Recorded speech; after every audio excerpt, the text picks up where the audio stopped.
고난이라는 것을 주세요. 그 영화 속에 그 두 장교가 순교하는 그 고난, 그들은 그것이 하나님의 은혜였다라는 거죠.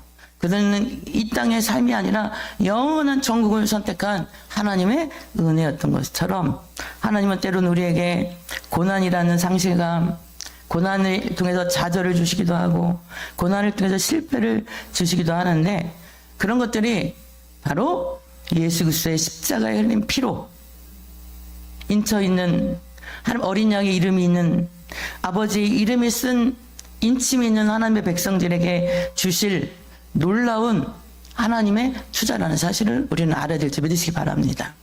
하나님은 이 투자를 통해서 우리에게 놀라운 보상으로 갚아주시는 거예요.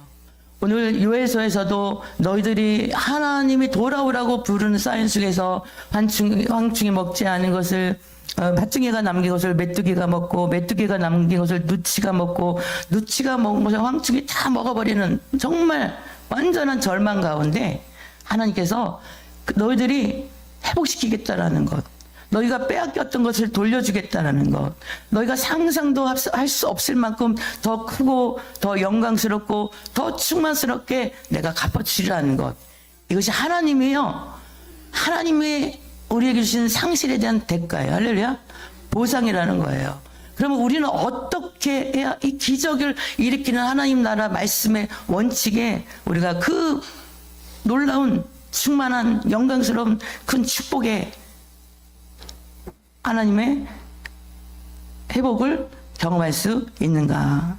욥은 아들이 7이나 되고 딸이 3명이나 돼요.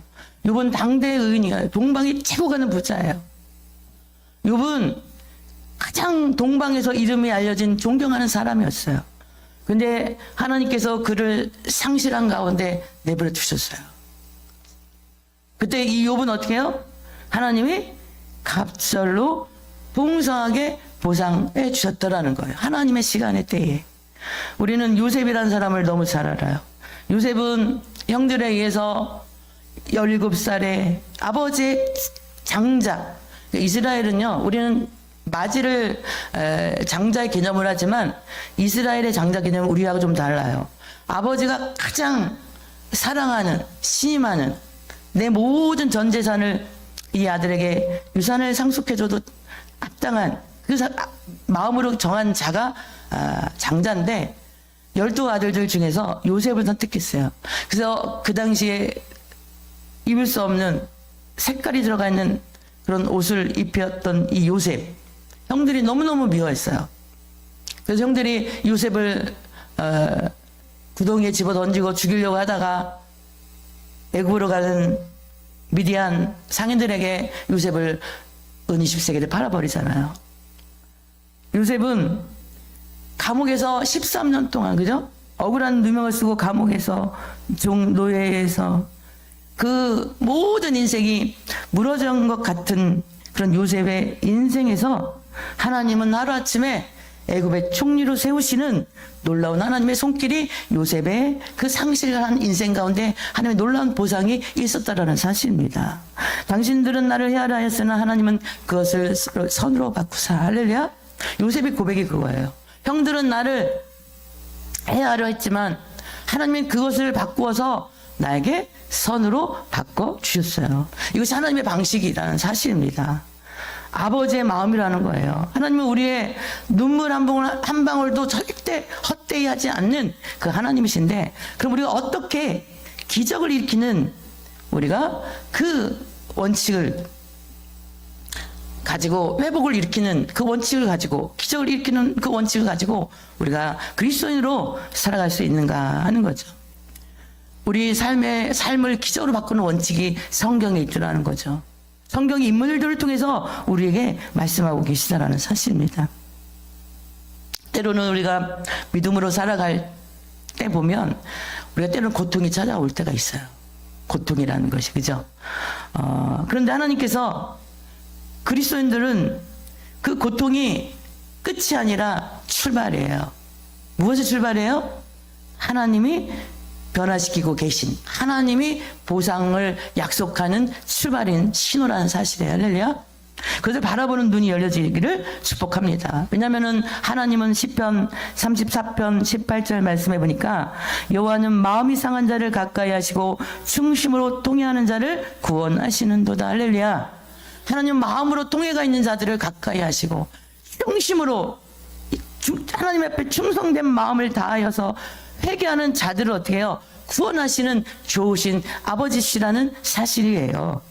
로마서 8장 28절에 보니까 우리가 알거니와 하나님을 사랑하는 자, 곧 그의 뜻대로 부르심을 입은 자들에게는 모든 것이 합력하여 선을 이루느니라. 할렐루야. 하나님은요, 우리의 모든 주어진 것들을 연합하여서 선을 이루시는 좋으신 하나님이시라는 것이야. 모든 것이라는 것은 그 단어 중에는 좋은 것만이 아니에요.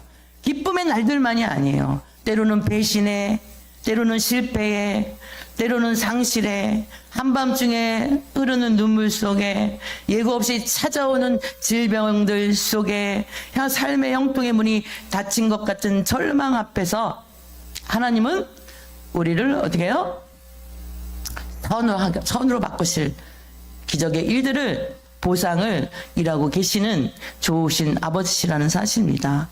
요셉이 친형제들에게 팔려서 구덩이에 던져지고 얼마나 요셉이 그 구덩이에서 형들에게 살려달라고, 나를 이렇게 하지 말라고 외쳤는지 몰라요. 목이 터져라. 그 구덩이에 빠진, 집어던진 요셉은 형들에게 향하여, 형들 제발 나한테 일하지 마세요.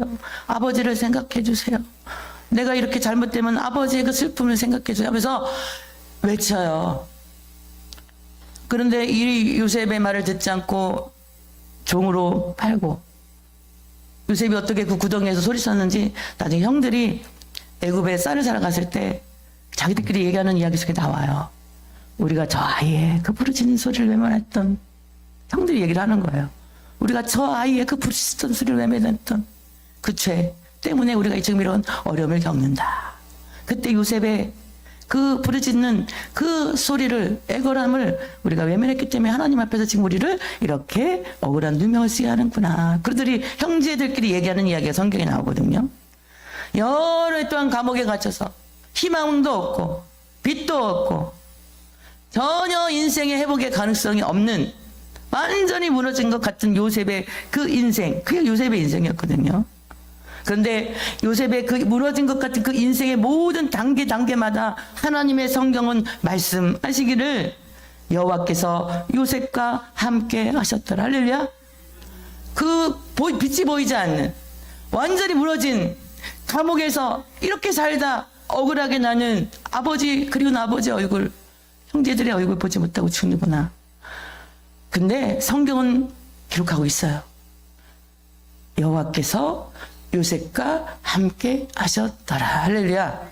우리의 인생에 하나님은 그 구덩이 바닥에 던져진 절망 속에서도 하나님이 거기 계셨다는 사실, 요셉과 함께 하셨다라는 거예요. 억울한 누명을 쓰고 감옥에 들어갔을 때에도 하나님이 거기에 함께 하셨다는 사실이에요. 하나님이 정해진 때가 되었을 때 감옥에서 그를 끄집어내시고 하루아침에 인생의 역전을 시켰는데 애굽의 총리가 되었다는 거예요. 온 세계에서 가장 강력한 애굽의 바로왕 다음에 서열의 두 번째 리더가 되게 하셨다는 사실이에요. 요셉은 고통이 사라졌기 때문이 아니라 요셉의 이 고통에는 목적이 있었다는 사실입니다. 할렐루야. 요셉의 고통에는 그냥 그 고통이 없어지는 것이 끝나는 인생이 아니라 요셉의 그 고통에는 반드시 하나님의 목적이 있었다는 거예요. 무슨 목적이죠? 이스라엘 백성들이 70명 정도가 남자만, 그 요셉에 있는 애굽으로 올 때 70명이 오거든요. 만약에 유목민으로 살았다면 이스라엘은 그냥 유목민이에요. 100명, 70명의 유목민으로 흩어져서 살았을 거예요. 근데 하나님의 섭리는 뭐냐면요, 요셉을 이렇게 고난 가운데 준비시키셔서 이스라엘 백성들이 애굽에 들어와서 고센 땅이라는 땅에 사는데 목축하기 너무 좋은 땅이에요. 1년 내 그 사막 같은 애굽 땅에서 유일하게 풀이 있는 땅이에요. 거기서 그들이 430년을 살고 난 후에 이스라엘은 70명의 족속이 들어갔는데 뭐가 됐어요? 200만 명의 민족이 되어 나왔다는 사실. 할렐루야. 하나님의 섭리예요. 씨앗은 나무가 되기 전에는 어둠 속에 묻혀야 나무가 될 수가 있는 거예요. 나는 이 어둠이 싫어. 나는 그냥 이렇게 씨앗처럼 살 거야. 그러면 그 씨앗은 새에게 먹히든 사람에게 밟히든 그냥 먼지가 되어 사라질 존재예요. 근데 그 씨앗이 땅속에 들어가서 그 묻혀서 그 고난의 시간들을 견뎌낼 때에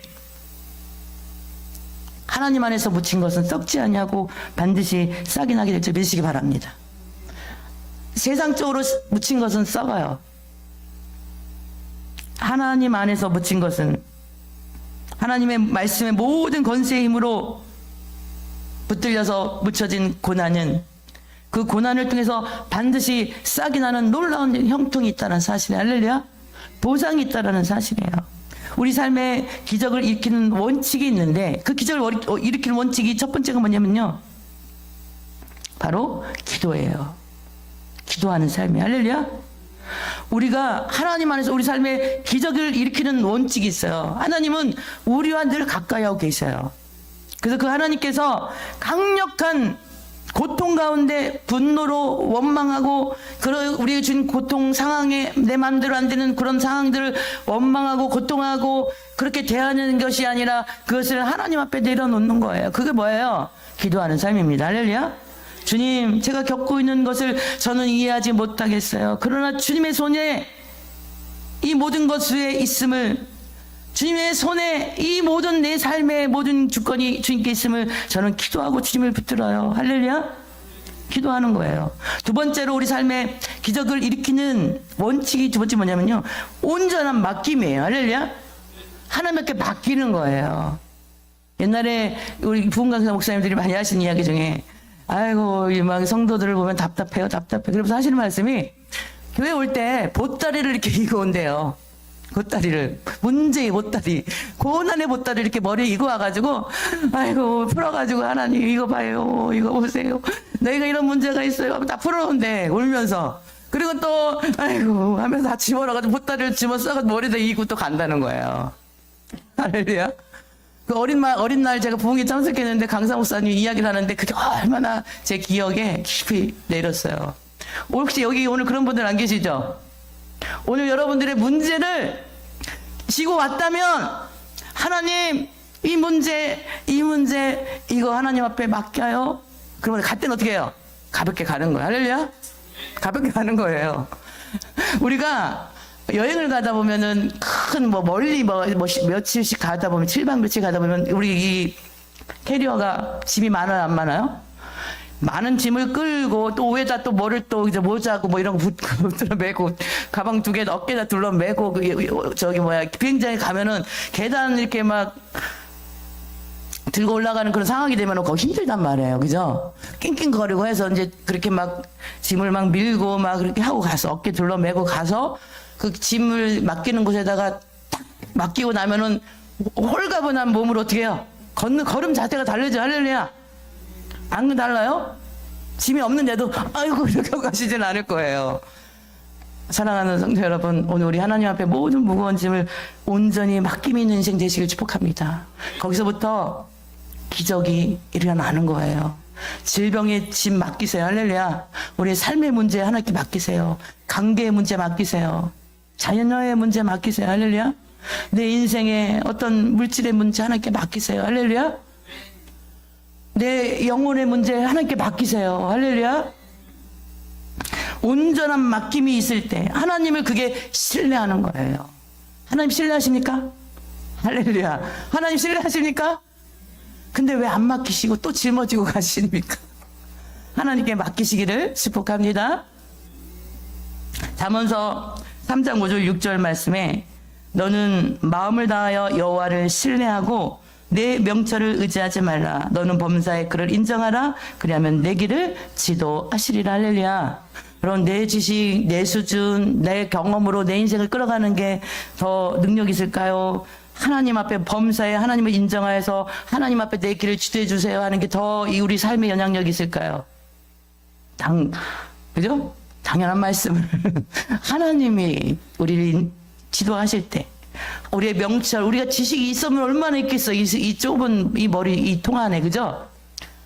온 우주를 창조하신 그 하나님의 명철에 우리의 삶을 맡길 때, 그 하나님이 우리를 지도하실 때 놀라운 일들이 일어날 줄 믿으시기 바랍니다. 기적은 거기서부터 출발하는 거예요. 기도하는 삶, 우리의 모든 하나님 앞에 온전히 맡기는 삶. 할렐루야. 그래서 하나님께 진정으로 맡기는 것은요, 영적으로 어떤 일이 일어나냐면요, 문제가 현실에 사라지지 않는 것이 아니에요. 내가 하나님께 맡겼어요. 딱 맡겼어요. 문제를. 내 질병의 문제를 하나님께 딱 맡겼어요. 내 삶의 어떤 문제를 하나님께 딱 맡겼어요. 그럼 현실적으로 볼 때 이게 딱 사라져야 되는 거예요. 할렐루야. 사라지던가요? 그냥 그대로 있던가요? 예? 그대로 있어요. 내가 어떤 문제를 하나님께 딱 맡기고 집에 딱 왔는데 현실은 어떻게 해요? 변하지 않았어요. 그냥 똑같아요. 그런데 그 무게가, 그 인생의 문제의 짐이, 무게가 이제 내 어깨에서 내려서 누구의 어깨로 옮겨진 거예요? 예수님 어깨로 옮겨진 거예요. 그렇기 때문에 우리는 어떻게 해요? 가벼워지는 거예요. 하나님, 아직 안 보이는데요, 될 줄 믿습니다. 할렐루야. 하나님, 아직 아픈데요, 고쳐질 줄 믿습니다. 할렐루야. 하나님, 아직 뭔가 열리지 않는데 해결된 줄 믿습니다. 할렐루야. 왜 그러냐면요, 마태복음 11장 28절에 보니까 수고하고 무거운 짐진 자들아 다 내게로 오라, 내가 너희를 쉬게 하리라. 할렐루야. 수고하고 무거운 짐진, 이거 하나님의 말씀이에요? 저의 말씀이에요? 하나님의 말씀이에요. 수고하고 무거운 짐진 자들아 다 내게로 오라, 내가 너희를 쉬게 하리라. 할렐루야. 내가 너희를 쉬게 하리라. 할렐루야. 근데 왜 무거운 짐을, 죄의 짐을, 인생의 짐을 어깨에 둘러매고 교회에 올 때 울상을 하고 오십니까? 오늘 울상하고 오신 분 없으시죠? 할렐루야. 예, 오늘 없으시네요. 아브라함은요, 하나님 앞에 정말 믿음의 조상이 되었어요. 아브라함의 인생을 보면 정말 그는 처음부터 그 믿음의 사람이 아니었어요. 많은 훈련이 있었어요. 근데 하나님께서 마지막 아브라함을 훈련하시는 그 훈련이 뭐냐면요, 100세에 얻은 아들 이삭을 모리아산에서 너 번제로 바치라는 거예요. 엄청난 명령이에요. 여기 계신 분들은 아무도 아마 못하실 것 같아요. 저도 번제로 바치라면 우리 아들 번제로 드릴 수 있어 하는 분들은 할렐루야. 번제가 뭔지 모르면 가능해요. 번제는요, 그 아들의 배를, 창자를 잘라서, 배를 갈라서 창자를 다 끄집어내가지고요, 목 자르고 두 팔 자르고 다리 자르고, 그래서 불로 아낌없이 다 똥집 같은 더러운 것들은 바깥에다가 더 다른 데다 버리고 그 제단 위에다 그걸 다 불사르는 것이 번제예요. 100세에 얻은 아들 이삭을 하나님께서 번제로 드려라. 아브라함은요, 3일길을 모리아산까지 걸어가면서 말 한마디 하지 않았어요. 그리고 그렇게 그 아들이 자기 죽는 불이 되는, 숯이 되는 것도 모르고 나무를 짊어지고 가죠. 그때 아들이 이삭이 물어보잖아요. 아버지, 번제에 쓸 나무도 있고 숯도 있는데 불도 있는데 재물은 어디 있어요? 그때 아브라함 믿음의 고백이 뭐냐면, 하나님께서 여호와의 산에서 준비하실 거야. 할렐루야. 그래서 정말 하나님께서 언제까지 기다리신지 아세요? 하나님은 칼을 높이 들어가지고 내리치는 순간까지 기다리신 하나님이에요. 할렐루야.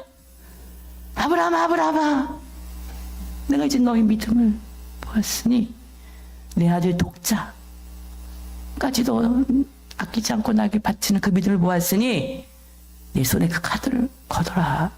그리고 뒤를 돌아봐라 했더니 거기에 뭐예요? 양이 나무 사이에 뿔이 걸려가지고 엄매 하고 있는 거예요. 그때 성경에 아브라함이 외쳐요. 여호와 이레 하나님, 하나님은 여호와의 이레 하나님이십니다. 하나님께서 여호와의 산에서 준비하시는 하나님이십니다. 할렐루야. 하나님께 전적으로 맡긴 이 아브라함의 인생은 하나님이 뭐예요? 여호와의 일의 하나님으로 기적을 일으키는 믿음이었다는 사실이에요. 할렐루야. 맡긴다라는 것은요, 내가 인생의 내 주인이 아니라는 거예요. 오직 주님, 진정한 주인이신 하나님을 신뢰하는 믿음이에요. 할렐루야. 세 번째로 우리 삶에 기적을 일으키는 원칙, 회복을 일으키는 원칙 세 번째는 뭐냐면 감사예요. 대부분 사람들이 일이 잘 될 때, 뭔가 잘 되고 잘 풀어질 때 영적인 습관이 있어요. 그게 뭐냐면요, 재정적으로 막 돈이 막 늘어나는 거 볼 때, 아우, 하나님 감사해요. 돈 주셔서 감사해요. 건강할 때, 아우, 그래도 건강 주셔서 감사해요. 형통할 때 감사해요. 관계가 좋아질 때 감사해요. 그럴 때는 감사가 쉽게 나와요.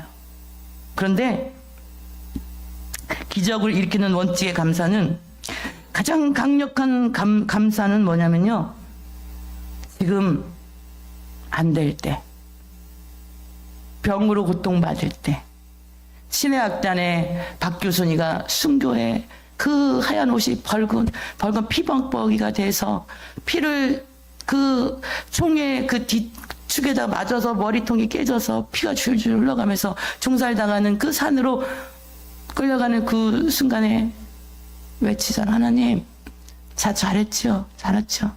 저 잘한 거 맞죠? 그러면서 총살을 당하더라고. 하나님, 저 잘한 거 맞죠? 그 뭐예요? 감사하다는 거예요. 할렐루야? 가장 강력한 감사는 기적 이후에 나타나는 감사가 아니라 기적이 오기 전에 하는 감사에 가장 강력한 감사라는 사실을 아시기를 축복합니다.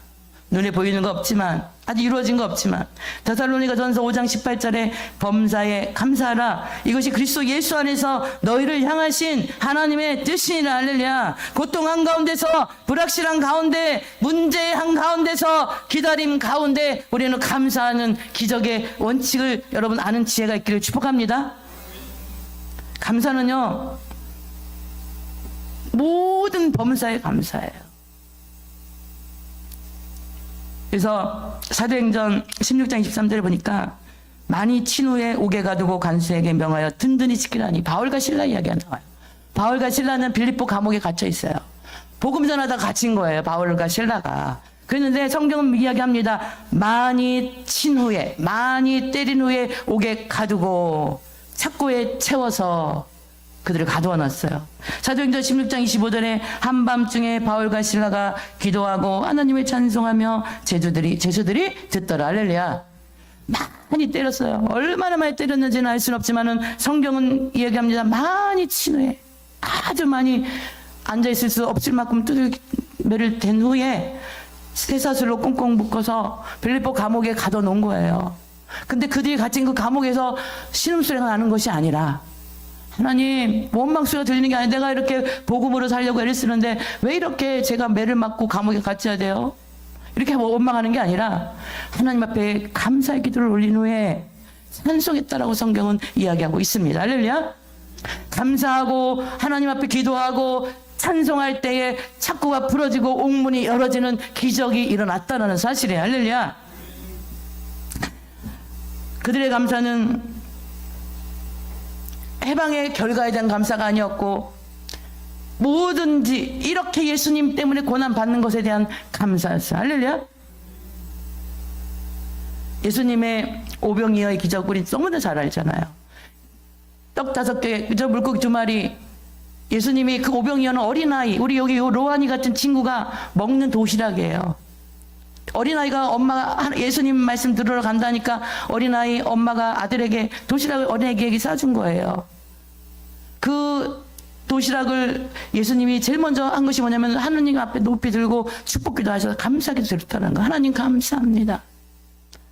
그 감사 기도 후에 제자들에게 이것을 떼어 나눠줘라 했더니 거기서 다 모든 날 먹고 5,000명이 넘는 사람들이 다 먹고 12강지를 남긴 기적이 일어났다는 사실이. 할렐루야. 그래서 감사할 때 기적이 일어납니다. 우리 기도할 때, 또 우리가 하나님 앞에 온전히 맡길 때, 우리가 또 감사할 때. 할렐루야. 그래서 우리 여기 계신 분들이 오늘 밤부터 5가지의 감사 기도를 적으면 좋을 것 같아요. 감사 기도. 하나님 감사해요. 오늘 하루에 감사. 감사의 기도를 쓰시면 좋을 것 같아요. 그 다음에 4번째로는요, 우리 삶의 기적을 일으키는 원칙이 뭐냐면요, 인내로 기다리는 거예요. 할렐루야. 제일 어려운 게 저는 인내의 기다림인 것 같아. 인내의 기다림. 우리의 믿음 생활하는 데 있어서 제일 시험 두게 하는 게 뭔지 아세요? 우리의 믿음 생활에? 그게 뭐냐면요, 의심도 아니고요, 딱히 받는 것도 아니에요, 고난도 아니에요. 사실은 그건요, 하나님의 그 응답이 오기를 인내로 기다리는 그 시간들이 가장 어려워요. 왜냐면은 기다리는 시간은 조용해요. 뭔가 일어나지가 않았어야지. 보이지도 않아요.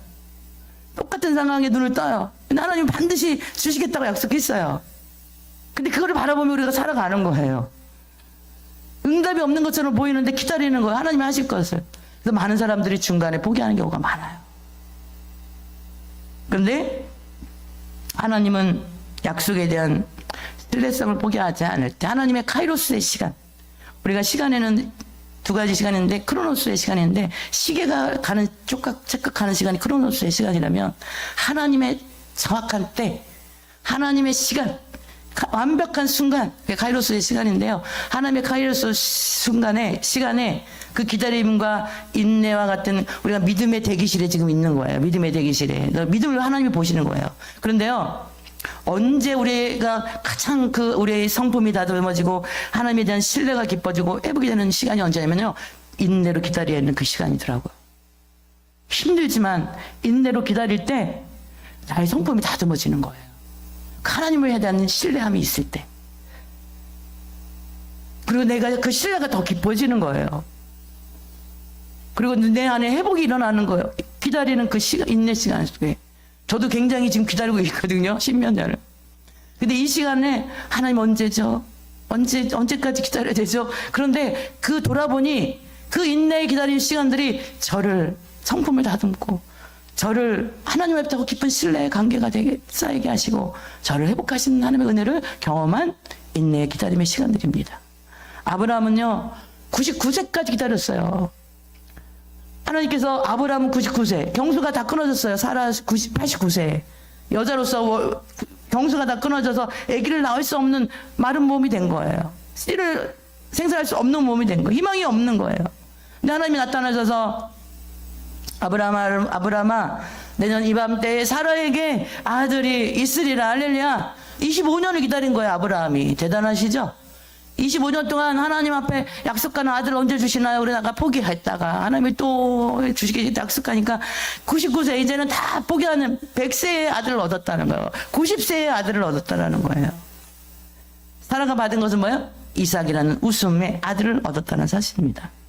이사야 40장 31절에 오직 여호와를 앙망하는 자는 새 힘을 얻으리니 독수리가 날개치며 올라감 같을 것이요 다른 박질하여도 곤비하지 아니하겠고 걸어가도 피곤하지 아니하리로다. 할렐루야. 오직 여호와를 앙망하는 자는 새 힘을 얻으리니. 근데 이 새 힘을 언제 주냐? 기다림 속에서. 할렐루야. 인내하고 기다림 속에서 하나님이 힘을 주신다는, 그 힘이 온다는 거예요. 하나님 안에서 기다리는 인생들은요, 시간이 지날수록 약해지는 것이 아니라 어디요? 강해지는 역사가 있다는 사실. 할렐루야. 하나님 안에서 기다리고 인내하는 인생들은 하나님 안에서 강해지는 거예요. 무엇이? 우리의 영혼이. 할렐루야. 그래서 하나님을 붙들고 있는 믿음의 매일의 그 인내, 기다림, 하나님께서 보이지 않는 무대 뒤에서 하나님이 열심히 지금 일하고 계시는 거예요. 우리가 볼 수 없기 때문이에요. 하나님이 우리를 성품을 다듬고 하나님을 정말 신뢰하는지를 우리를 살피시고 우리가 회복이 온전히 일어났는지 살피실 때에 하나님 그때 일하십니다.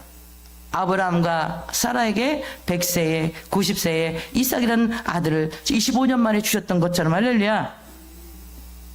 그 다음에 우리가 기도와 맡김과 감사와 기다림과 다섯 번째로는 뭐냐면 용서예요. 우리 기적을 일으키는 기도의 원칙이 용서입니다. 우리 안에 혹시라도 미워하는 사람이 있거든, 불편한 사람은 있을 수 있어요. 근데 미움은 다른 거예요. 불편과 믿음은. 할렐루야. 불편한 거지 미워하는 건 아니거든요. 근데 미워하는 사람이 있거들랑, 여러분들 용서하지 않은 마음이 있거들랑, 오늘 이 성전을 나가기 전에 용서하시기를 축복합니다. 용서하지 않은 마음으로 기도한들 소용이 없어요. 용서하지 않은 마음으로 성경의 약속을 선포한 데 소용이 없습니다. 용서하지 않은 마음으로 우리가 하나님을 붙든 데 축복의 통로가 막히게 되는 거예요. 할렐루야. 그래서 여러분들 그 통로를 여는 열쇠는 용서예요. 축복을 여는 열쇠 용서입니다. 기도가 응답되는 열쇠 용서입니다. 할렐루야. 성경의 약속이 선포된 그 말씀들이 내 삶의 기적으로 열려지는 것이 용서예요. 할렐루야. 예수님이 그래서 주기도문을 가르쳐 주실 때 예수님이 말씀하셨어요. 우리 하늘에 계신 우리 아버지, 이 놀라운 주기도문을 가르쳐 주실 때 중간부에 마태복음 6장에 보니까 우리가 우리에게 죄 지은 자를 사하여 준 것 같이 우리 죄를 사하여 주시옵고. 할렐루야. 우리가 우리 죄를 우리에게 죄 지은 자 용서해 준 것처럼 하나님 나의 죄를 용서해 달라는 거예요. 내가 하나님 앞에 먼저 용서가 일어날 때 하나님의 죄 앞에 우리가 용서를 받는 은혜가 있다는 사실입니다. 할렐루야. 놀라운 비밀이에요. 이 주기도문이. 하나님이 나 용서해 줬잖아요. 나도 이 사람 용서해 줄까 말까 생각 중이에요. 이게 아니라는 거예요. 내가 먼저 누군가를 용서해 줄 때 하나님께서 나의 죄를 사하여 주시옵고. 할렐루야. 우리가 우리에게 죄 지은 자를 사하여 준 것 같이 우리 죄를 사하여 주시옵고. 할렐루야. 우리가 용서할 때에 우리의 기도가 응답되고 축복이 들어오고 통로가 열리는 놀라운 열쇠, 그것이 기적의 열쇠, 바로 용서라는 사실입니다. 할렐루야. 요셉은 형들을 용서했어요. 요셉이 애굽의 총리로서 형들을 딱 보고 저놈들 나를 이 애굽에 팔고 나를 이렇게 13년의 나의 젊음의 날들을 고통스럽게 했던 저놈들 하면서 형들을 어떻게 해요? 죽일 수 있는 권능도 있었고 능력도 있었어요. 애굽의 총리였거든요. 그 당시 바로보다 더 높은 자리에 있었어요. 바로가 이래서 내가 앉은 이 자리 말고는 네가 나보다 더 높다 그랬어요. 그런데 요셉은 용서했어요. 창세기 50장에 이렇게 얘기합니다. 당신들은 나를 해하려 하였으나 하나님은 그것을 선으로 대신 바꾸사 오늘과 같이 많은 백성의 생명을 구원하게 하시려 하셨나니. 할렐루야. 요셉은 형들을 용서한 것뿐만 아니라 그 고난의 시간들을 통해서 하나님이 나에게 하실 목적을 보았다는 사실이에요. 할렐루야. 우리 인생의 고난 가운데 하나님이 반드시 그냥 그 고난을 주시는 게 아니라 우리에게 목적이 있다는 것이에요. 요셉의 고난은 하나님의 목적이 뭐냐면은 이스라엘 백성들을 어떻게 해요? 민족으로 세우시고자 하는, 그래서 예수 그리스도가 오시는 그 민족의 조상이 되게 하신 요셉을 통한 그 계획이 있었다는 사실입니다.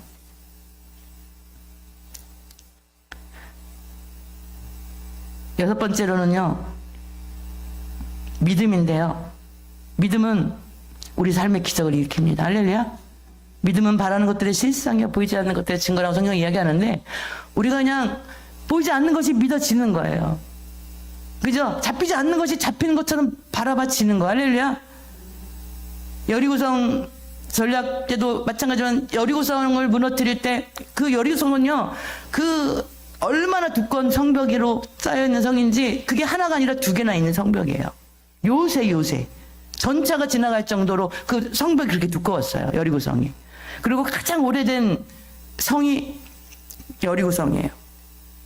그런데 하나님께서는 어떤 전쟁의 전략도 말씀하지 않았어요. 어떤 무기도 하나님 주시지 않았어요. 그냥 6일 동안은 어떻게 하는 거예요? 나팔 불면서 한 바퀴 돌아라. 6일 동안 돌고 마지막 날은 7바퀴 돌고 나팔 불면서 소리를 질러라. 그러면 이 성이 무너질 거다. 이스라엘 백성들이 불평불만할 수 없어요. 논리적으로 이성적으로 이게 이해가 돼야 안 돼요. 절대 안 돼요. 순종했어요. 그때 여리고성이 무너졌다는 사실입니다. 그리고 베드로가 갈릴리 바다 어느 새벽에 예수님이 무리를 걸어오시는 거예요. 무리를 걸어 막 오시는데 예수님이 베드로에게, 베드로야, 배에서 내려와서 너 이 무리를 걸어라. 인간이 바닷물을 걸을 수 있을까 없을까요? 할 수 없어요. 근데 이 베드로가 예수님의 명령에 순종하고 예수님의 눈을 바라보고 얼굴을 바라보고 바다 위를 걸어갈 때는 걸어갔는데 갑자기 풍랑이 확 일고 하니까 땅을 보니까 어떻게 해요? 무서워가지고 빠져가잖아요. 예수님 살려주세요 그렇잖아요. 우리에게 주시는 말씀이에요. 우리의 눈 지금 어디에 있습니까? 문제의 크기에 있습니까? 아니면 걸어오라고 부르시는 하나님의 크기에 있습니까? 하나님을 바라보고 가십니까? 세상을 바라보고 가십니까? 믿음이라는 것은요, 다 좋아진 후에, 다 준비된 후에 행동하는 것이 믿음이 아니에요. 그건 누구나 할 수가 있어요. 보이지 않을 때. 그죠? 상황은 준비되어 있지 않을 때, 그때 발을 내딛는 거예요. 할렐루야. 누구를 바라보고? 기적의 주인공이신 하나님을 바라보고. 하나님은 이렇게 우리의 기적을 일으키셔서 우리를 통해서 하나님이 하시길 원하시는 것은 무엇이냐면은 우리를 통해서